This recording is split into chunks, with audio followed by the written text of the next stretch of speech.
আসসালামু আলাইকুম। আশা করি সবাই ভালো আছো। আজকে আমি তোমাদের মনোবিজ্ঞান প্রথম পত্রের তৃতীয় অধ্যায় আচরণের জৈবিক ভিত্তি থেকে মেরুরজ্জু এবং স্বয়ংক্রিয় স্নায়ুতন্ত্রের গঠন ও কার্যাবলী পড়াবো। অনেকেই এই দুটা টপিকস পড়ানোর জন্য রিকোয়েস্ট করেছো, সেজন্য আমি এই দুটা টপিক্সের উপর আজকে আলোচনা করব। এর আগে এই চ্যাপ্টারের উপর তোমরা আরো দুটা ভিডিও দেখেছো। আশা করি এই ভিডিওটাও তোমাদের পছন্দ হবে। আসো তাহলে আমরা জেনে নিই কি কি আজকে আমরা পড়ছি। আমরা জানি স্নায়ুতন্ত্রের প্রধান দুইটি ভাগ, একটা হচ্ছে কেন্দ্রীয় স্নায়ুতন্ত্র আর একটা হচ্ছে প্রান্তীয় স্নায়ুতন্ত্র। কেন্দ্রীয় স্নায়ুতন্ত্রের আবার দুটি গুরুত্বপূর্ণ ভাগ রয়েছে, একটা হচ্ছে মেরুরজ্জু আর একটা হচ্ছে মস্তিষ্ক। তা আজকে আমরা কেন্দ্রীয় স্নায়ুতন্ত্রের সবচেয়ে নিচের ও সরল গঠনযুক্ত অংশ মেরুরজ্জুর গঠন ও কার্যাবলী নিয়ে আলোচনা করব। তাহলে আমরা দেখি মেরুরজ্জুর গঠনটা। মেরুরজ্জু কোথায় অবস্থান আছে? এটা কেন্দ্রীয় স্নায়ুতন্ত্রের একটি অংশ, কেন্দ্রীয় স্নায়ুতন্ত্রের সবচেয়ে নিচের এবং সরল গঠনযুক্ত একটা অংশ। এটা মেরুদণ্ডের ভেতরে অবস্থিত। সবাই আমরা আমাদের মেরুদণ্ডটা চিনি, মেরুদণ্ডের ভেতরে অবস্থিত। অবস্থানটা কোথায় এক্স্যাক্টলি দেখো, মেরুদণ্ডের বস্তি গহ্বরের একটু উপর থেকে শুরু করে মস্তিষ্কের নিম্নে স্কন্ধদেশ পর্যন্ত বিস্তৃত। অর্থাৎ আমাদের মলাশয় একটু উপর থেকে শুরু করে একদম আমাদের কাঁধ পর্যন্ত যে গিরগুলো, ডিস্কগুলো দেখা যায়, সেটাই হচ্ছে মেরুদণ্ড। এই ফিগারটা তোমরা দেখো, এই ফিগারটা হচ্ছে প্রত্যেকটা মেরুদণ্ডের ভেতরে এই মেরুরজ্জুর অবস্থানটা আছে। আমি পড়াতে এই ফিগারটা সম্পর্কে আরো বিস্তৃত বলবো। মেরুদণ্ডে দেখো কয়টা, 33 থেকে 34টি কশেরুকা নিয়ে মেরুদণ্ড গঠিত। এটা এমসিকিউতে আসতে পারে। মেরুদণ্ডে কয়টি কশেরুকা রয়েছে? 33 বা 34টি কশেরুকা রয়েছে। এই কশেরুকাগুলো দেখতে কেমন? আমরা জানি যে এরকম মেরুদণ্ডগুলো যেরকম এগুলোর ভিতরে কোনো থাকে না, একটা নিরবিচ্ছিন্ন নালিকা থাকে এর ভেতরে কোনো বন্ধ না। এই কশেরুকার ভেতরে বন্ধ না, একটা নিরবিচ্ছিন্ন নালিকা থাকে, যার ফলে কি হয়, স্নায়ু প্রবাহ একেবারে উপর থেকে নিচ পর্যন্ত আসা যাওয়া করতে পারে। এই যে মেরুদণ্ড, এই যেগুলো ডিস্কগুলো, এই মেরুদণ্ডের ভেতরেই কিন্তু মেরুরজ্জুর অবস্থান। এই যে মেরুরজ্জুটার অবস্থান। মেরুরজ্জুর দৈর্ঘ্যে প্রায় 17 বা 18 ইঞ্চি পর্যন্ত লম্বা হয়ে থাকে। তারপরে আসি মেরুদণ্ডকে যদি আমরা এই যে 33-34টি কশেরুকা নিয়ে গঠিত মেরুদণ্ডটাকে যদি আমরা অঞ্চলে ভাগ করি, তাহলে 5টি অঞ্চলে ভাগ করা যায়। 5টা অঞ্চলে ভাগ করা যায়। কি কি দেখো, গিবাদেশীয়, বক্ষদেশীয়, কটিদেশীয়, নিম্নদেশীয়, উচ্চদেশীয়। এই অঞ্চল ভিত্তিক ভাগের মধ্যে 31 জোড়া মেরু স্নায়ু রয়েছে। কয়টা? 31 জোড়া মেরু স্নায়ু রয়েছে। তাহলে কি দ্বিবাদেশীয় কয় জোড়া আছে? 8 জোড়া। বক্ষদেশীয় কয় জোড়া? 12 জোড়া। কটিদেশীয় 5 জোড়া, নিম্নদেশীয় 5 জোড়া, উচ্চদেশীয় 5 জোড়া। মোট হচ্ছে 31 জোড়া। আর যদি বলে কয়টি, তাহলে হবে 62টি। তাহলে এটাও আমাদের এমসিকিউতে আসতে পারে যে দ্বিবাদেশীয় কয় জোড়া আছে, নিম্নদেশীয় কয় জোড়া, কটিদেশীয়তে কয় জোড়া মেরু স্নায়ু, মেরুরজ্জুতে কয় জোড়া মেরু স্নায়ু রয়েছে? 31 জোড়া। অঞ্চল ভিত্তিক ভাগগুলো আমরা এভাবে দেখাবো এবং এগুলো শিখব। তারপরে দেখো, এই যে ডিস্কগুলোর ভেতরে যে মেরুরজ্জুর অবস্থান, এটাকে যদি আড়াআড়ি ভাবে ব্যবচ্ছেদ করা হয়, তাহলে দুইটা এলাকা দেখা যায়। দুইটা এলাকা হচ্ছে, একটা হচ্ছে দেখো ধূসর বর্ণে, যেটাকে আমি এরকম করে একটু করেছি, শেড দিয়েছি, আর একটা হচ্ছে সাদা। একটা হচ্ছে ধূসর পদার্থ আর একটা হচ্ছে সাদা পদার্থ দিয়ে তৈরি। এটাই হচ্ছে মেরুরজ্জু। ধূসর পদার্থটি দেখো অনেকটা এই চাকতির যে পদার্থটা রয়েছে সেটা হচ্ছে ধূসর পদার্থ, আর ধূসর পদার্থের চারদিকে যে পদার্থ রয়েছে সেটা হচ্ছে শ্বেত পদার্থ। ধূসর পদার্থটি অধিকভাবে কোষদেহ এবং আবরণবিহীন আন্তঃস্নায়ু কোষ দ্বারা তৈরি। আর শ্বেত পদার্থটা হচ্ছে এটা অধিকভাবে ঊর্ধ্বমুখী এবং নিম্নমুখী মায়োলিন শীত আবরণযুক্ত স্নায়ু শাখা দিয়ে তৈরি। এই যে মায়োলিন শীত আবরণ দিয়ে তৈরি, সেজন্যই শ্বেত অংশটাকে বা সাদা অংশটাকে মসৃণ এবং উজ্জ্বল দেখায়। আবার দেখো এই যে ধূসর অংশটার কিন্তু কয়টা বাহু? 1 2 3 4, 4টি বাহু রয়েছে। 4টি বাহুর মধ্যে 2টা বাহু, যেহেতু এটা সম্মুখ অংশ, এটাকে বলা হয় সম্মুখ হর, আর এটা যেহেতু পশ্চাৎ অংশ, এই 2টা বাহুকে বলা হয় পশ্চাৎ হর। তাহলে তোমরা ফিগার অনুযায়ী বুঝতে পারছো আমার বর্ণনাটা। তারপরে দেখো 62টি মেরু স্নায়ুর প্রতিটি মেরুরজ্জুর কাছে এসে 2 ভাগে ভাগ হয়ে যায়। মেরুরজ্জুর কাছে এসে একটা সম্মুখ ভাগ, একটা পশ্চাৎ ভাগ, এবং স্নায়ু শাখা সম্মুখ মূল বা পশ্চাৎ মূলের যে কোনো একটি হয়ে মেরুরজ্জুতে প্রবেশ করে। স্নায়ু শাখাগুলো হয় সম্মুখ মূল দিয়ে নয়তো পশ্চাৎ মূল দিয়ে মেরুরজ্জুতে প্রবেশ করে।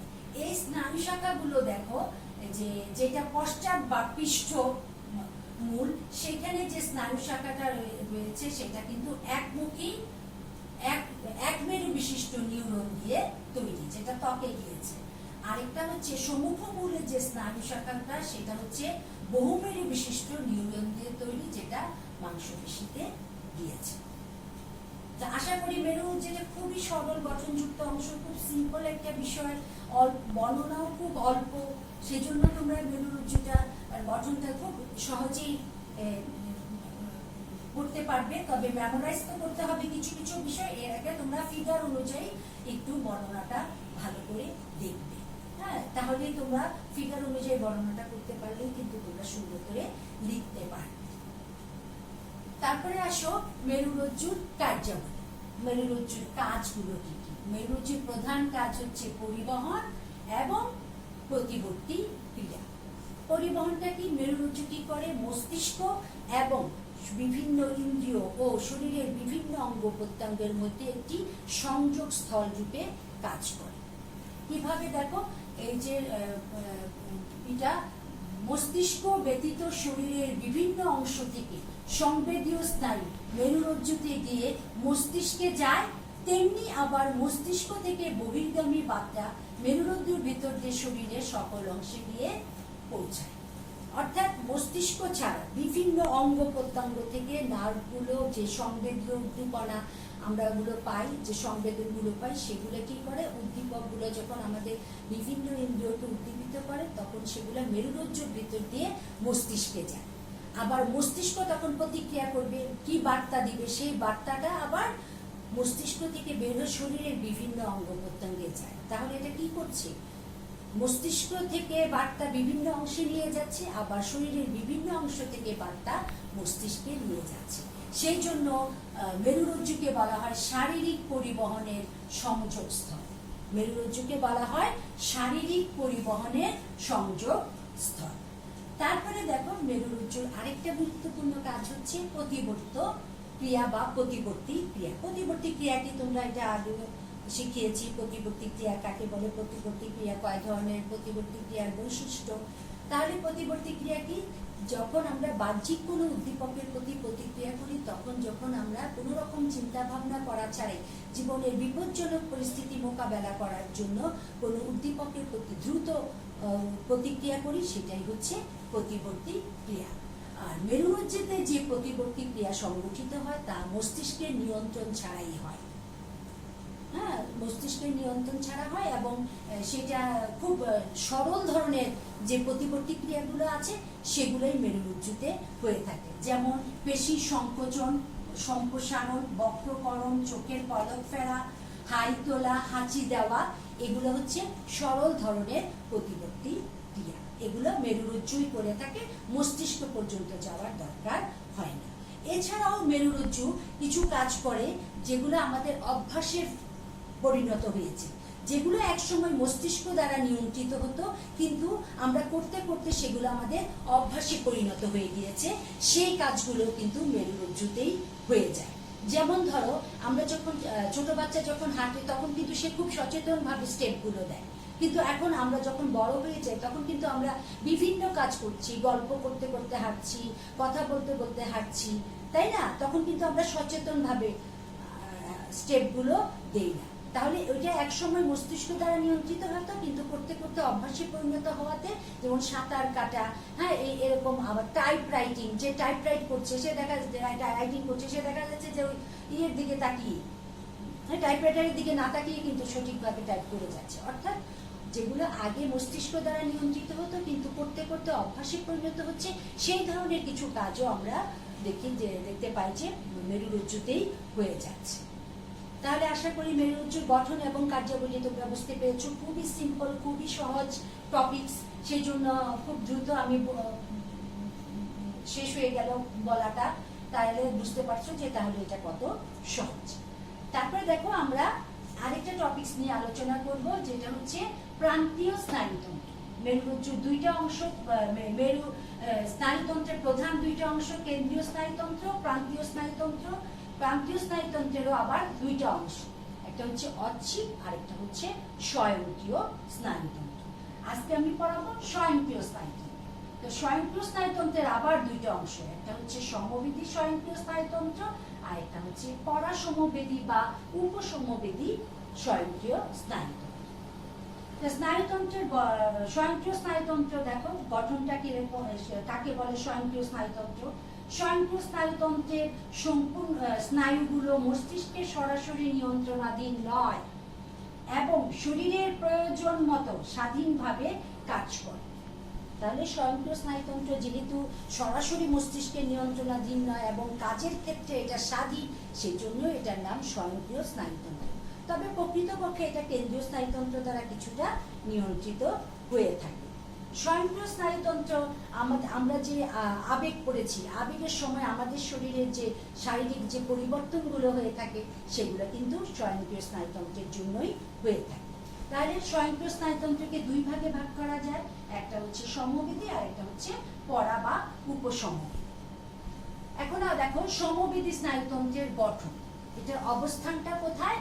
বক্ষদেশ ও কটিদেশীয় স্নায়ু নিয়ে স্বয়ংক্রিয় স্নায়ুতন্ত্র গঠিত।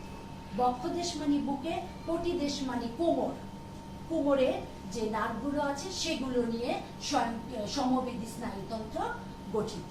সমবেদী স্নায়ুতন্ত্রের প্রধান বৈশিষ্ট্য হচ্ছে এগুলো উত্তেজক ধরনের, এরা উত্তেজনাটাকে বাড়িয়ে দেয়। আরো কি আছে, এর মধ্যে যে গ্যাংলিয়াগুলো আছে সেগুলো শৃঙ্খলাবদ্ধ। গ্যাংলিয়া হচ্ছে কতগুলো স্নায়ু একত্রিত হয়ে যে গুচ্ছ তৈরি করে, সেটা হচ্ছে গ্যাংলিয়া। তাহলে যে গ্যাংলিয়াগুলো আছে সেগুলো শৃঙ্খলাবদ্ধ অবস্থায় আছে। মেরুদণ্ড থেকে বের হয়ে এগুলা কোথায় কোথায় যায় দেখো, সমবেদী স্নায়ুতন্ত্রগুলো মেরুদণ্ড থেকে বের হয়ে হৃৎপিণ্ড, ফুসফুস, গ্রন্থি, অন্ত, পেশি প্রভৃতিতে গিয়ে পৌঁছে। তারপর দেখো সমবেদী স্নায়ুতন্ত্রের কাজ, সমবেদী স্নায়ুতন্ত্রের কাজ, প্রধান কাজটা হচ্ছে জরুরি অবস্থা মোকাবেলা করা। এটা একদম মনে রাখবা, কোন স্নায়ুতন্ত্র জরুরি অবস্থা মোকাবেলা করতে ভূমিকা রাখে, সেটা হচ্ছে সমবেদী স্বয়ংক্রিয় স্নায়ুতন্ত্র। এটা দেখো, এটা প্রধান কাজ জরুরি অবস্থা মোকাবেলা করা। এছাড়াও এর কতগুলো কাজ লিখেছি দেখো। হৃৎপিণ্ড যেহেতু উত্তেজক ধরনের, এবং বলেছি আমাদের স্বয়ংক্রিয় স্নায়ুতন্ত্র আমাদের কি করে, আমাদের আবেগের শারীরিক পরিবর্তনে প্রভাব ফেলে। বিশেষ করে সমবেদী স্নায়ুতন্ত্রটা সেটা কি করে, হৃৎপিণ্ডের ক্রিয়া বাড়িয়ে দেয়, ফলে রক্ত সঞ্চালন বেড়ে যায়, শ্বাসযন্ত্রের ক্রিয়া বেড়ে যায়, রক্তের চাপ বেড়ে যায়, চোখের মণিকে বড় করে, শরীরের লোম খাড়া হয়, দেহের তাপ বৃদ্ধি পায়, পরিপাক ক্রিয়ার পথে বাধার সৃষ্টি করে, ঘর্মের মাধ্যমে শরীরে দূষিত পদার্থ বের করে দেয়, অ্যাডিনাল হরমোন নিঃসৃত হয়, ফলে কি হয়, অ্যাডিনাল হরমোনতে শর্করা যকৃৎ থেকে বেশি পরিমাণে শর্করা বের হয়, ফলে প্রাণীর মধ্যে এক্সট্রা এনার্জি হয়। তারপরে আছে অষ্টগ্রন্থির ক্ষরণ হয়, ত্বক সংকোচন হয়। এখানে আমি 11টা কাজ দেখিয়েছি সমবেদী স্বয়ংক্রিয় স্নায়ুতন্ত্র। তারপরে আসো পরাসমবেদী স্নায়ুতন্ত্রের গঠন। এটা কোথায় আছে, করোটীয় ও বস্তিদেশীয় স্নায়ু নিয়ে এটা গঠিত। করোটীয় হচ্ছে মুখ, চোখ, নাক, কান, মুখ, জিহ্বা, এইসবের নার্ভগুলো দিয়ে। আর একটা হচ্ছে বস্তিদেশীয়, যেটা বললাম আমাদের একেবারে যে মেরুদণ্ডের যে একদম নিচের ডিস্কটা, যেটা মলাশয়ের কাছাকাছি অবস্থিত, সেটাকে বলা হয় বস্তিদেশীয়। মলমূত্র যেখানে থাকে নার্ভগুলো, সেটা হচ্ছে বস্তিদেশীয় নার্ভ নিয়ে গঠিত। এরা কে ধরনের? এরা যেরকম উত্তেজক ধরনের, এরা হচ্ছে বাধক প্রকৃতির, অর্থাৎ সমবেদী স্নায়ুতন্ত্র যে উত্তেজনাটাকে বাড়িয়ে দেয়, আর হৃৎপিণ্ডের ক্রিয়া বেড়ে যায়, রক্তের চাপ বেড়ে যায়, শ্বাস প্রশ্বাসের ক্রিয়া বেড়ে যায়, শরীরের তাপ বেড়ে যায়, সেটাকে কি করে? সেটাকে বেঁধে নিয়ে আসে, এটাকে কমিয়ে দমিয়ে নিয়ে আসে পরাসমবেদী স্নায়ুতন্ত্র। তারপরে দেখো, এর গ্যাংলিয়াগুলো পৃথক পৃথক শৃঙ্খলাবদ্ধ নয়। তারপরে এগুলা কোথায় কোথায় আছে? আমাদের যেটা বললাম করোটিও, উপরের ভাগের অংশগুলো, যেরকম আমাদের চক্ষু, লালা গ্রন্থি, হৃৎপিণ্ড, পাকস্থলী, অন্ত, এর উপরের নার্ভের সাথে জড়িত, অপরদিকে অঙ্গের সাথে জড়িত, অপরদিকে মূত্রনালী, মলনালী ও যৌন যন্ত্রের সাথে যুক্ত, অর্থাৎ নিচের দিকে যন্ত্রগুলোর সাথেও যুক্ত। তারপরে পরাসমবেদী স্নায়ুতন্ত্রের কাজ কাজ বা কার্যাবলীটা কি? এর প্রধান কাজ কি? ওটার প্রধান কাজ হচ্ছে জরুরি অবস্থা মোকাবেলা। এর প্রধান কাজ হচ্ছে শরীরের শক্তিকে সংরক্ষণ করা এবং একে সঞ্চিত করা, শরীরের শক্তিকে সংরক্ষণ এবং সঞ্চিত করা। এছাড়াও দেখো আমি কি লিখেছি, 1 থেকে 8 পর্যন্ত যে পয়েন্টগুলো আমি সমবেদী স্নায়ুতন্ত্রের কাজে লিখেছি, 1 থেকে 8 পর্যন্ত, এটা হচ্ছে বিপরীত। পরাসমবেদীতে হচ্ছে সেটা বিপরীত। যেমন এখানে হৃৎপিণ্ডের ক্রিয়া বেড়ে যায়, এখানে হবে হৃৎপিণ্ডের ক্রিয়া নামিয়ে আনে। এখানে কি শ্বাসযন্ত্রের ক্রিয়া বেড়ে যায়, শ্বাসযন্ত্রের ক্রিয়া কমিয়ে আনে। রক্তের চাপ বেড়ে যায়, রক্তের চাপ কমিয়ে আনে। চোখের মণিকে বড় করে, চোখের মণিকে ছোট করে। শরীরের লোম খাড়া হয়, শরীরের লোম কি স্তিমিত হয়ে আসে, নিষ্ক্রিয় করে দেয়। দেহের তাপ বৃদ্ধি পায়, দেহের তাপ কমে যায়। তারপরে পরিপাক ক্রিয়ার পথে বাধার সৃষ্টি করে, ফলে কি হয়? এইখানে পরিপাক, কারণ আমরা জানি আমাদের ডাইজেস্টে অনেক এনার্জি লস হয়, তো ওই এনার্জিটা অন্য কাজে জরুরি, যেহেতু মোকাবেলা করে সমবেদী, জরুরি কাজে ওই শক্তিটাকে কাজে লাগায়। আর পরাসমবেদী কি করে? পরিপাক ক্রিয়ার সহায়তা করে, ওটা বাধা দেয়, এটা সহায়তা করে। তারপরে ঘর্মের মাধ্যমে শরীরে দূষিত পদার্থ বের করে দেয়, এখানে ঘর্মগ্রন্থিকে নিষ্ক্রিয় করে। এই প্রথম 8টা কাজ, সমবেদীর 8টা কাজ হচ্ছে পরাসমবেদীতে বিপরীতমুখী। তারপরে আরো 2টা কাজ দিয়েছে দেখো পরাসমবেদীতে, যেহেতু এটা নিচের দিকের অঙ্গ প্রত্যঙ্গের সাথে জড়িত। মলমূত্র শরীর থেকে বের করতে সহায়তা করে। 10 নম্বর হচ্ছে যৌনগ্রন্থির ক্রিয়ায় বৃদ্ধি ঘটায়। এই 2টা কাজ ইন্ডিভিজুয়াল, আর বাকিগুলো তো বললাম অপোজিট। এবার আসো, আমি ফিগারটা তোমাদেরকে আঁকতে পারি নাই, ফিগার স্বয়ংক্রিয় স্নায়ুতন্ত্রের ফিগারটা আমি আঁকতে পারি নাই, বোর্ডে অনেক জায়গা লাগবে, অনেক জটিল, তাই ফিগারটা তোমাদেরকে আমি বই থেকে দেখাই।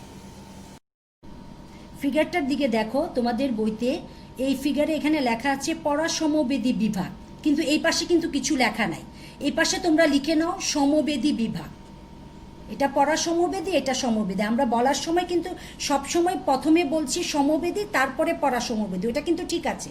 তবে এই ফিগারটাই কিন্তু প্রথমে, অর্থাৎ আমাদের বাঁদিকে হচ্ছে পরাসমবেদী, ডান দিকে হচ্ছে সমবেদী। আমি যে বলছি সমবেদী বিভাগের গ্যাংলিয়াগুলো শৃঙ্খলাবদ্ধ, দেখো এখানে ফিগারে দেখো কতকগুলো নার্ভ যুক্ত হয়ে একটা গ্যাংলিয়া তৈরি করে, একটা ফুসফুসে গিয়েছে, একটা হৃৎপিণ্ডে গিয়েছে, এরকম। এগুলো হচ্ছে অনেক সময় তোমাদের সিকিউ প্রশ্নে এই ফিগারটা দিয়ে বলতে পারে, এখানে হয়তো এটা কিছু দিল না, বললো এ বি এর গঠন ও কার্যাবলী লিখো, অথবা এ এর গঠন ও কার্যাবলী লিখো, এরকম আসতে পারে। অথবা এ বি এর কাজ পরস্পর বিপরীতমুখী, বিশ্লেষণ করো, এরকম আসতে পারে। তাহলে ফিগারটা দেখে তোমাকে বুঝতে হবে এটা হচ্ছে পরাসমবেদী, যেটা গ্যাংলিয়াগুলো পৃথক পৃথক, গুচ্ছ নয়, আর এটা সমবেদী যার গ্যাংলিয়াগুলো শৃঙ্খলাবদ্ধ। তাহলে এই ফিগারটা দিয়ে যদি কোনো পিকচার সিকিউ প্রশ্ন আসে, তাহলে যেন তোমরা ধরতে পারো কোনটা পরাসমবেদী, কোনটা সমবেদী। আশা করি তোমরা বুঝতে পেরেছ। আসো আমরা কয়েকটা হোমওয়ার্ক সিকিউ প্রশ্ন নিয়ে আলোচনা করি। তাহলে আমরা কয়েকটা হোমওয়ার্ক দিয়ে দিই, আমি কয়েকটা সিকিউ প্রশ্ন নিয়ে আলোচনা করি। যেমন এই ডায়াগ্রামটা দিতে পারে, কেন্দ্রীয় স্নায়ুতন্ত্র, এখানে মেরুরজ্জু না লিখে লিখলো এ, এ বা ক, এ বা ক যেভাবে দিল। আর গ নম্বরে আসলো ক এর গঠন ব্যাখ্যা কর। মানব স্নায়ুতন্ত্রের বা কেন্দ্রীয় স্নায়ুতন্ত্রের ক এর গঠন ব্যাখ্যা করো। তাহলে ক এখানে অবশ্যই বুঝতে হবে এটা হচ্ছে মেরুরজ্জু, যেহেতু এটা সরল গঠনযুক্ত এই জন্য কটা আগে মেরুরজ্জুটা আগে হবে, মস্তিষ্কটা পরে হবে। মস্তিষ্কের জায়গায় বিও দিতে পারে, হ্যাঁ সেটাও দিতে পারে। তাহলে তারপরে আবার দিতে পারে বা ঘতে বলতে পারে উদ্দীপকের ক এর কার্যাবলী ব্যাখ্যা বিশ্লেষণ করো, ক এর কার্যাবলী বিশ্লেষণ করো। গতে দিল গঠন, ঘতে দিল কার্যাবলী, এরকম। আবার প্রান্তীয় স্নায়ুতন্ত্র দেখো, এখানে এটা না লিখলো, এখানে এরকম না দিয়ে এটা আরেকটা সিকিউ প্রশ্ন এরকম হতে পারে, এটা এ এটা বি। গ নম্বরে দিল স্বয়ংক্রিয় স্নায়ুতন্ত্রের এর গঠন বর্ণনা করো বা বি এর গঠন বর্ণনা করো। ঘ নম্বরে দিল স্বয়ংক্রিয় স্নায়ুতন্ত্রের এ ও বি এর কার্যাবলী পরস্পর বিপরীতমুখী বিশ্লেষণ করো। এই যে আমরা কার্যাবলী, আমরা কিন্তু সমবেদী এবং পরাসমবেদী স্নায়ুতন্ত্রের যদি বলে পার্থক্য লিখো, সমবেদী এবং পরাসমবেদী স্নায়ুতন্ত্রের পার্থক্য আর কি, যে কার্যাবলী বিপরীতমুখী। আবার যদি বলে শুধু পার্থক্য লিখো, সমবেদী পরাসমবেদী স্নায়ুতন্ত্রের মধ্যে যে পার্থক্যগুলো রয়েছে সেগুলো উল্লেখ করো। তাহলে পার্থক্য হিসাবে আমরা দেখতে পাচ্ছি, দেখো এখানে সমবেদী স্নায়ুতন্ত্র কি বক্ষদেশ ও কটিদেশীয় স্নায়ু নিয়ে গঠিত, আর পরাসমবেদী করটীয় ও বস্তিদেশীয় স্নায়ু নিয়ে গঠিত, এই একটা পার্থক্য হলো। তারপরে 2 নম্বর হচ্ছে এরা উত্তেজক ধরনের, এরা হচ্ছে বাধক ধরনের। 3 নম্বর পার্থক্য হচ্ছে এর গ্যাংলিয়াগুলো শৃঙ্খলাবদ্ধ, এর গ্যাংলিয়াগুলো পৃথক পৃথক শৃঙ্খলাবদ্ধ নয়। তারপরে কার্যাবলীতে দিয়ে তো আমি বললাম যে 8টা পার্থক্য আছে, কার্যাবলীর মধ্যেই 8টা পার্থক্য আছে। যেমন হৃৎপিণ্ডের ক্রিয়া বেড়ে যায় সমবেদীতে, হৃৎপিণ্ডের ক্রিয়া কমে যায় পরাসমবেদীতে। তারপরে শ্বাসযন্ত্রের ক্রিয়া বেড়ে যায়, শ্বাসযন্ত্রের ক্রিয়া কমে যায়। হ্যাঁ, রক্তের চাপ বেড়ে যায়, রক্তের চাপ কমে যায়। চোখের মণিকে বড় করে, চোখের মণিকে ছোট করে। শরীরের লোম খাড়া হয়ে যায়, শরীরের লোম কি স্তিমিত হয়ে আসে। দেহের তাপ বৃদ্ধি পায়, দেহের তাপ কমে যায়। পরিপাক ক্রিয়ার পথে বাধা সৃষ্টি করে, পরিপাক ক্রিয়ার পথে সহায়তা করে। তারপরে ঘর্মের মাধ্যমে শরীরে দূষিত পদার্থ বের করে দেয়, ঘর্মগ্রন্থিকে নিষ্ক্রিয় করে। এই 8টা পার্থক্য কিন্তু এই সমবেদী এবং পরাসমবেদী স্নায়ুতন্ত্রের কার্যাবলীর মধ্যে 8টা পার্থক্য। আর গঠনের দিক দিয়েও আমি 3-4টা পার্থক্য বললাম। যদি বলে যে এরকম পার্থক্য লিখো তাহলে এভাবে পার্থক্য লিখবে। আবার যদি বলে এ বি এর কার্যাবলী পরস্পর বিপরীতমুখী, তাহলে শুধুমাত্র কাজের দিকে, যে এখানে 8টা কাজ, এখানে 1 থেকে 8টা কাজ হচ্ছে সমবেদীর বিপরীত, তাহলে ওই 8টা বিপরীতমুখী কার্যাবলী দিবে। এখান থেকে কিন্তু এই ধরনের প্রশ্ন আসারই সম্ভাবনা বেশি। অথবা যে ফিগারটা দেখালাম স্বয়ংক্রিয় স্নায়ুতন্ত্রের, ফিগারটা দিয়েও বলতে পারে, এ বি দিয়ে দিতে পারে যে এর গঠন লিখো বা বি এর কার্যাবলী লিখো, এরকম ভাবে আসতে পারে। আশা করি এই বিষয়ে মেরুরজ্জুর গঠন ও কার্যাবলী এবং স্বয়ংক্রিয় স্নায়ুতন্ত্রের গঠন ও কার্যাবলী নিয়ে যে আলোচনা করলাম তোমরা বুঝতে পেরেছ। খুব সহজ, একটু মেমোরাইজ করার চেষ্টা করবে, বোঝার চেষ্টা করবে। ছোট ছোট প্রশ্নগুলো, এমসিকিউ প্রশ্নগুলো বোঝার চেষ্টা করবে। এমসিকিউ প্রশ্নগুলো যেন কখনোই মিস না হয় সেটা চেষ্টা করবে। তাহলে আমি মনে করি যে এই চ্যাপ্টারে আচরণের জৈবিক বৃদ্ধি, কয়েকজন বলেছে যে এই চ্যাপ্টারটি একটু কঠিন মনে হচ্ছে। আসলে কঠিন না, একটু বুঝে পড়লেই পারবে। এই চ্যাপ্টার থেকে অবশ্যই এমসিকিউ তো থাকবেই, এমসিকিউগুলো তোমাদের আনসার করতেই হবে। সিকিউতে তোমার চয়েস থাকবে, কিন্তু এমসিকিউতে তো চয়েস থাকবে না। সেই জন্য এই চ্যাপ্টারটা ভালো করে পড়বে। তাহলে আজকে এই পর্যন্তই। আল্লাহ হাফেজ।